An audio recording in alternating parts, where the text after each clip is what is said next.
Hello mga ka-housewife! Last month pala ay tinest drive namin tong sasakyan ng aking pinsan. So nagkayaan kami mag-road trip. So medyo late post na to mga ka-housewife. Niyaya din namin yung aking bayaw at ang aking sister-in-law na sumama. So medyo nagsiksikan kami sa isang sasakyan mga ka-housewife. Pwede naman kami magdala ng isa pang sasakyan pero tinatamad mag-drive yung bayaw ko. Kaya ang sabi niya, testing na namin yung sasakyan ng aking pinsan kung talagang matibay. So nagsiksikan kami mga ka-housewife.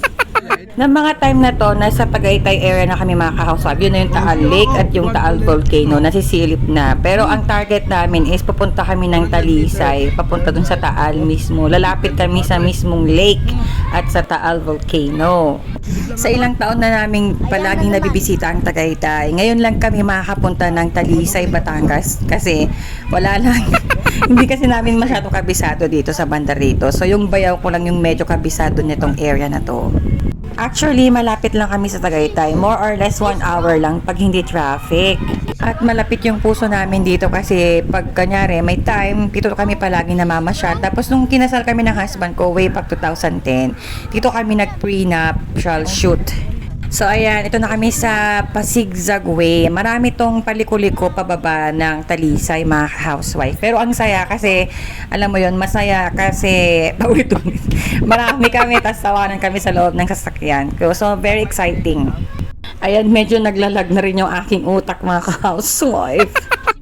Sa sobrang ganda ng view, nakakalimutan ko kumuha ng video mga ka-housewife. Kaya lagi ako nire-remind ng aking bayaw. And even may number 1 supporter, yung husband ko na, oh mga ka-housewife, mag-video ka na! So ayan, finally after how many sigsag, mahabang sigsag to mga ka-housewife, hindi ko kinunan lang. Eh nandito na kami sa Talisay, Batangas. So yan, welcome to Talisay, Batangas mga ka-housewife. Mas palapit na kami sa Taal Volcano. General ko to yan kay. Kaliwa ka na. Kanan. Kaliwa. Ano nga? Naliligaw ang ating navigator? Oh, beach. Beach? Beach? Where? Hindi ko makuha.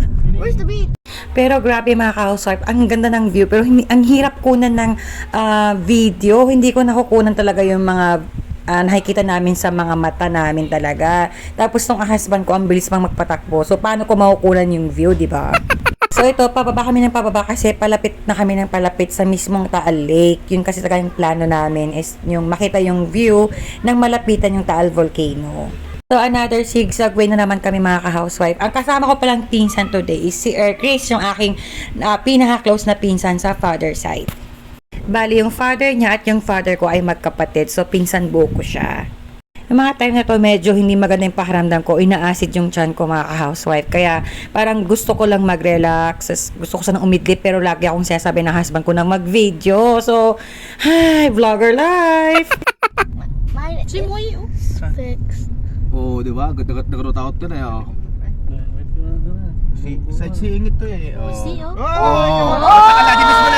Niggers! That's... Damdaman to! Yes, sir. Deserve. Ata di mismo taal, atalay! Wayo, dito al. Oh, di ba? Parang mga na-ignorante lang. Kaya nag-stop over muna kami dito para makakuha ng magandang view ng Taal Lake at ng Taal Volcano. Pero hindi pa yan nagkatapos mga ka-housewife. Bababa pa kami dyan. Kung makikita nyo parang malapit dun sa lake mismo, bababa pa kami dyan para mas lumapit pa kami sa Taal Lake later. So, nasa taas muna kami at kinukunan yung view ng Taal Lake. So, habang kinukunan ko ng video itong view, yung bayaw ko at yung aking sister-in-law ay bumibili ng aming merienda. Sabi ng pinsan ko siya na, pero yung bayaw ko marami yatang pera. Charot, siya nang libre that time. Tapos tong husband ko at itong aking pinsan ay check yung kanyang sasakyan. So, yan yung bayaw ko, nagsisigarilyo na naman. Onika. Center block lang nga guys. Vlogger pala mga ka-housewife. Housewife! Hindi ako makarelax kasi sabi niya mag-video na naman ako. Kami ng Batangas! Yeah. Dito tayo ang picture. O diba ang daming housewife. Inaasar nila ako dito kasi hindi talaga ako nakaka-video kasi nakakalimutan akong magpindot ng record button mga ka-housewife. Hello mga housewife! Mga housewife! Uot na daan! Alam nyo ba mga ka-housewife, tinatamad ako mag-video. Parang dami nag-remind sa akin, sabi na mga ka-housewife, mag-video ka na. Lalo yung number 1 supporter ko, si darling ko, Baba. Mo Bobby. Bobby, Bob. Bobby? Tapos si Babsi. Babsi. No, say Bombay. Natanggap iti Babsin. Dati kakaguran na. Natanggap, Bob! Abay! Pabisit ki. So, pababa na naman kami mga ka-housewife. Pasigsag way pa rin ito. Palapit na palapit din kami sa Taal. So, mga nasa Laurel, Batangas na yata kami or not yet. Or Talisay pa rin. I'm not sure. Nagalaki. Mahilig ka sa... Si Manong mo talaga, mahilig sa lamis. Kaya favorite yung tilapia ko. Tama. Kasi matabad. O, diba, maroko talaga inyong housewife. Niloloko ko lang yung husband ko kasi very serious talaga yan. So, dito na kami sa side talaga ng lake, nasa pinakamababa na kaming part. So, yung gilid namin dyan is yung mismong Taal Lake na. Gusto ng bayaw ko tumigil kami sa kabilang side, pero ayaw ng husband ko kasi pakurbado daw, medyo dangerous na yung side na yon. Pero actually, nasa pinakamababa na kami. As in, yung baba niyan, yan na yung Taal Lake. Tapos, malapit na kami dun sa Taal Volcano. Basta may part pa dyan na malapit na kami dun sa akala nating Taal Volcano na maliit na may bunganga. Magiging katabi namin siya pero hindi ko nakunan ata. Yung bayaw ko ang inutusan kong later na mag-video. So, yan. Tapos, makikita mo sa taas yung mga buildings ng Tagaytay. Nasa taas yon. So, eto, nasa baba na talaga kami. So, this time, nandito na talaga kami sa pinaka-lake ng Taal. Yun na yung mga sakay na mga bangka, papunta sa Taal Volcano. So, nandito na kami sa gilid ng Taal Lake talaga. Gusto ng bayaw ko sana tumigil kami sa isang side, pero yung husband ko walang tigil sa pagdadrive. So, dire-diretso lang kami. Buti itong bayaw ko, nakunan niya, o diba, ng view, yung Taal Volcano at Taal Lake. Yan yung parang part lang ng Taal Volcano. Na akala natin talaga dati, it's the Taal Volcano itself, pero hindi.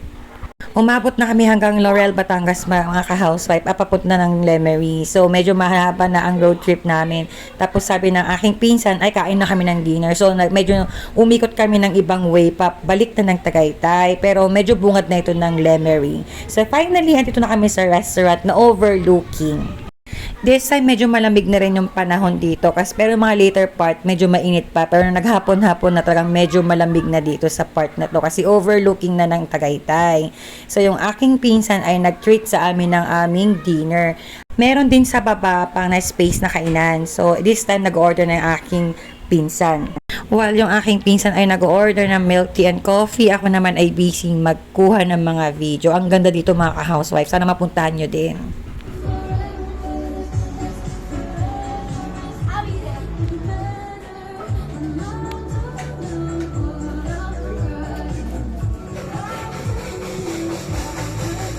Very simple lang tong kainan na to, pero maganda naman siya. So, nag-intend na kami ng aming order. Pero mga ka-housewife, eto na naman tayo. Hindi ko na naman nakunan yung order namin na maganda pa siya, naka-overloaded pa siya. Nakain na namin siya bago ko naalala mag-video mga ka-housewife.